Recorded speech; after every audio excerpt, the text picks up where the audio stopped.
Have you ever wondered why some people can walk away from toxic situations and rebuild their lives stronger, while others stay trapped in the same pain for years, even decades? Why do some people seem to recover their power so effortlessly, while others keep replaying old wounds like a song stuck on repeat? What if I told you that the difference isn't about how much you feel, but how much you're willing to let go? Carl Jung believed that the greatest prison is the one you build inside your own mind. And the bars are the emotions you refuse to release.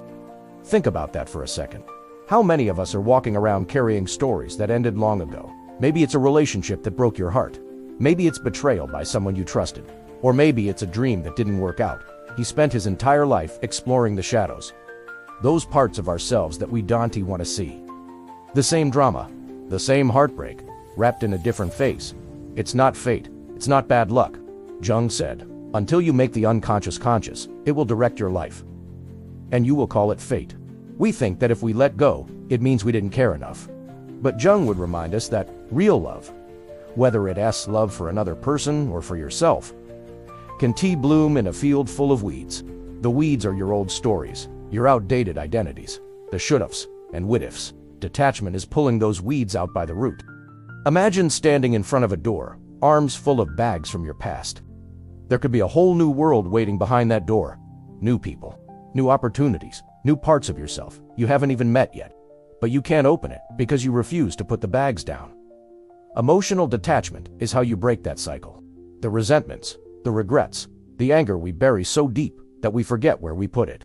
Is it a belief that you have to fix everyone else before you're allowed to heal yourself? Is it the fear that if you let go, you'll have nothing left? That silent hope that someone who broke you will come back and make it right.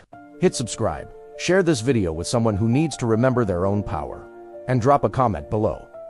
What's one thing you know you're ready to detach from? They won't. And even if they did, it wouldn't heal you. Because your healing was never about them. It's about you. But here's the secret. What you bury doesn't die. It grows roots inside you. And one day, it starts controlling you from the dark. Detachment is not the enemy of love. It's the guardian of your peace. It's how you make sure you don't lose yourself trying to hold on to something that doesn't fit your soul anymore. Or maybe you've been told the opposite. That you're cold, distant, unwilling to feel. But the truth is, healthy detachment sits right in the middle. It's the balance between feeling and freeing. Between remembering and releasing. And yet you wake up every day carrying the weight of what could have been. We tell ourselves that holding on somehow keeps us safe. But does it? It doesn't mean you numb out and shut down your heart. That's avoidance, not healing. I guarantee you, they know how to detach. Not because they don't feel deeply, but because they've learned that clinging to what hurts you doesn't make you strong, it makes you stuck. True detachment is about feeling fully, but not letting your feelings dictate your actions or define who you are. It's saying, yes, this happened. Yes, it hurt me. But I choose not to stay in the prison of my pain. Or does it slowly drain us of the energy we need to become who we really are? Jung knew that the human psyche is complex. Have you ever wondered why you keep attracting the same type of person? Now, let's be clear. Detachment doesn't mean you stop caring. You see, many of us confuse attachment with love. Ask yourself this. What are you still watering in your life that has no chance of growing? Is it a relationship that's already ended in every way except on paper? The truth is, every time you cling to what wants to leave, you block what wants to enter. Jung saw this so clearly. He knew that our shadows are full of gold, but only if we're willing to face them. So let me ask you, who are you when you're not clinging?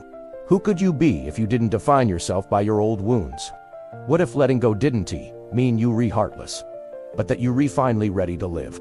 Maybe you've been told all your life that you're too sensitive, too emotional, too forgiving. I want you to think of someone you admire, someone who seems grounded, unshakable, calm, in the middle of chaos. So today, I want you to notice what you're still carrying. That betrayal, that disappointment. If this is opening something in you right now, don't let it fade. Because the moment you let go, you get your energy back. And when you have your energy back, you have everything. Have you ever wondered why it feels so hard to let go? Even when you know deep down that holding on is hurting you. Carl Jung spent his entire life exploring this question. He understood that the human mind is wired for attachment because we crave safety. The walls are cracked, the roof leaks, the floorboards creak under your feet. The truth we avoid because it threatens the story we've told about who we are. The version that trusts that she is worthy of love without having to beg for it. The version that doesn't sacrifice her peace just to keep someone else comfortable. When we cling to what's breaking us, it's the moment you stop explaining yourself to people who have already decided who you are. It's the moment you look in the mirror and say, I'm not going to abandon myself just to hold on to you. It's usually not because we weak. It's because we afraid to meet the version of ourselves that might exist on the other side of that loss. If you don't pull the weeds, they choke the life out of everything you're trying to grow. Your heart is no different. If you keep pouring your energy into what drains you, you will always feel empty. Ask yourself, what lie am I still telling myself, so I don't have to let go? Put your hand on your heart and ask, what am I really afraid of? Every time you watch a video like this, every time you share your story, every time you remind someone else that letting go is possible, you create a ripple effect. You are not broken. You are not too much or too late. Hit subscribe. Share this with a friend who needs to remember their own strength. And comment below. What is one small thing you're ready to detach from today? You are just learning to live without the weight you were never meant to carry. Jung believed that when we make the unconscious conscious, we change not only ourselves, but the collective. Your healing heals more than just you. Who could I become if I set this story down? Because you deserve to find out. Maybe it's, they'll change. Maybe it's not that bad. Maybe it's, I'll be ready next week, next month, next year. But the truth is, there is no perfect time to choose yourself. There is only now. You know you should leave. You know you deserve a stronger foundation. But part of you thinks, what if there's nothing better out there? The pain, the betrayal, the disappointment. They all become part of your story, but they don't get to drive the car anymore. They don't get to dictate who you love, how you trust, or what you believe about yourself. What if this broken house is all I deserve? And so you stay, patching the holes, ignoring the mold, pretending you're fine, because facing the truth would mean facing your fear of the unknown. The right people show up. The right opportunities align. You notice things you couldn't see when you were blinded by your old attachment. That's not coincidence. That's clarity. We hold on to what's familiar, even if it's toxic, because the unknown terrifies us more than the pain we know. It's like living in a house that's falling apart. This is what Jung called the shadow. The parts of ourselves we hide, deny, or fear. You'll say, I want peace, but keep choosing drama. You'll say, I want to feel loved, but keep running back to the person who withholds it. You'll say, I'm done with the past, but keep rereading old messages at midnight, hoping for a sign. Think about that. What version of you is waiting behind the door you're too afraid to open? The version that's free. Jung taught that, until you integrate your shadow, it will sabotage you. If this feels painfully familiar, you're not alone. We've all been there. Stuck between the comfort of what we know and the fear of what we don't. But here's what no one tells you. Detachment isn't a giant leap you take overnight. It's a series of small choices that build your strength one moment at a time. It's the moment you mute the notifications from the person who only reaches out when they need something from you. Maybe you've been taught that letting go is selfish. That detachment means you're cold or uncaring. But think about a garden. Emotional detachment is pruning. It's making space for what feeds you instead of starves you. It's an act of radical self. Jung would say that, when you let go, you don't lose the lesson. The lesson stays with you. And here's the magic of it. When you learn to detach, you open your life to sing. But clarity demands honesty.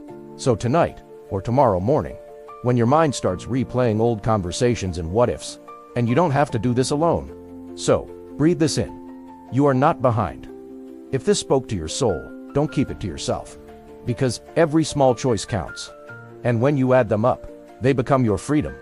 Have you ever noticed how heavy your mind feels when you hold on to stories that no longer serve you? Carl Jung taught that the psyche's deepest desire is to become whole, to integrate every piece of you, even the ones you wish you could forget. It's not about pretending it didn't hurt. It's about deciding it won't keep hurting you for the rest of your life. But integration doesn't mean clinging to pain. It means seeing it clearly, learning what it came to teach you, and then letting it transform you instead of define you. Emotional detachment is the courage to stand in the middle of your story. Look at the wounds and say, you do not control me anymore. It's not that they haven't been hurt. It's that they refuse to be defined by that hurt. They've mastered the art of detachment. The version that's addicted to chaos, because calm feels boring. The version that keeps the door cracked open for people who've shown you over and over that they don't know how to love you. It's the death of the illusion that you can control other people's choices. It's the death of the fantasy that the past could have been different. But every death in the psyche makes room for something new to live. That's why so many spiritual traditions talk about surrender. Not because you're re-giving up, but because you're re-giving back to life what was never fully yours to hold. You start to trust that what's meant for you won't require you to abandon yourself to keep it. Hit subscribe if you haven't yet. Share this with someone who needs to reclaim their power. And comment below. What part of your old story are you ready to put to rest? You start to see that freedom isn't about getting rid of your feelings. It's about not letting them chain you to yesterday. Not the self that your heartbreak told you were. What if you stopped rehearsing your pain like a monologue you know by heart and started telling a new story? Jung would remind you that when you hold on to what wants to leave, you block the next chapter from being written. You can release and still honor what it meant to you. You can forgive without forgetting the lesson. Detachment is the quiet, sacred space between remembering and repeating. The next time you feel that old pull, the urge to text someone you know is bad for your peace. The habit of replaying a memory that twists the knife deeper. Pause. Breathe. Not the old story. Not the old wound. Not the illusion that you can rewrite the past. It's what keeps you from going back to the same pain in different disguises. But the self that remains when you stop clinging to the stories that keep you small. People might disappoint you, but they don't destroy you. Plans might fail, but they don't define your worth. You stop grasping for validation from those who will never give it, because you realize you are not here to convince anyone of your value. You're here to live it. They've made peace with their shadows and decided that the past gets to inform them, not imprison them. Think about how many versions of you exist right now. The one who's trying to heal, the one who's tired of fighting, the one who's terrified to let go, and the one who secretly knows they're ready. Jung believed we are not just one self. We're a house full of rooms. Parts of us we visit often, parts we keep locked away. But here's the thing. The parts you lock away don't disappear. They sit in the dark, waiting for you to come back for them. Maybe that's why so many people stay attached to what breaks them. Because it's familiar. Maybe you've told yourself, if I hold on, maybe they'll love me the way I need. Or, if I stay angry, at least I don't feel powerless. But the truth is, every ounce of energy you pour into holding on to the wrong thing drains the strength you need to build the right one. Have you ever met someone who feels light? You can sense it. They're calm, grounded, impossible to rattle. This is what Jung meant when he talked about individuation. The process of becoming your truest self. Not the self your parents expected you to be. Ask yourself right now, what version of me am I still trying to drag into my future? Is it the version that always needs to be needed? What would happen if you closed that door? Not in anger, not in bitterness, but in quiet. Sometimes, detachment feels like a death. And in a way, it is. And here's something powerful to remember. You can detach and still love. When you practice emotional detachment, you create an inner sanctuary, a place no one else can shake. So, how do you start? One small choice at a time. You will feel the pull. That's normal. But every time you practice letting go, you get a little stronger. If this is speaking to you right now, stay close. Your freedom is waiting, and you're closer than you think. There is something deeply freeing about finally realizing you don't have to carry everything or everyone with you into the next season of your life. Carl Jung understood that we're not just here to survive our pain. We're here to transform it. How much clearer would your mind be if you didn't replay that betrayal every night before you fall asleep? Who would you become if your energy wasn't tied up in trying to make sense of something that never made sense to begin with? Not the wounded version, not the fearful version, but the version who knows how to walk away when something is costing your peace. It's filled with regrets, old arguments, grudges, the fear of being alone, the need to be understood by people who just can't see you. Now imagine what it would feel like to take it off, to stand up straighter. Maybe you keep waiting for an apology that will never come, and maybe, just maybe, you don't need any of that to move forward. The more we fight to keep people, places, and stories that no longer belong, the more they drain our life force. The moment you stop resisting, the moment you say, I accept this for what it was, and I release it for what it is not, you break the cycle. It looks like unsubscribing from the drama you used to think you needed. It looks like remembering that you are not a rehab center for broken people who don't want to heal. Maybe your healing was never in their hands to begin with. Breathe in the truth that you are worthy of living without the weight, that you can love deeply and still release what harms you. Let's remind each other that we're not alone on this path. We're learning, releasing, and rising. That you can honor your story without being imprisoned by it. It's the daily practice of choosing you. Not from a place of selfishness, but from a place of deep self. Subscribe if you haven't yet. Share this video with someone who's ready to reclaim their power, and leave a comment below. You'll have days when you miss the familiar, even if the familiar was painful. The parts of yourself you abandoned while trying to hold on to something that was never yours to keep. You become the person who doesn't just survive, but lives. Who doesn't just forgive, but releases. Who doesn't just say they love themselves, but proves it in the choices they make every single day. You'll have moments when your old self whispers, maybe you were wrong to walk away. But you'll know, you're on the right path. Because every step away from what broke you is a step closer to what builds you. To look around and see how much further you can go when you're not weighed down by what you can change. You're meant to grow through them, learn from them, and then let them go. Your shadows can guide you, but they don't get to own you. Your wounds can remind you, but they don't get to define you. The version who doesn't chase people who keep choosing to leave. It's about releasing your grip on what wants to leave, so your hands are free to receive what's meant for you. It's trusting that sometimes, the very thing you're most afraid to lose is the thing that's blocking your blessing. The version who can sit with their shadows and say, thank you for what you taught me. But you, Dante, get to drive anymore. To turn it into wisdom, strength, and compassion for ourselves and others. And that transformation begins the moment you decide, I will not let what broke me keep breaking me. Think about it. How much lighter would you feel if you stopped dragging your old stories like chains behind you?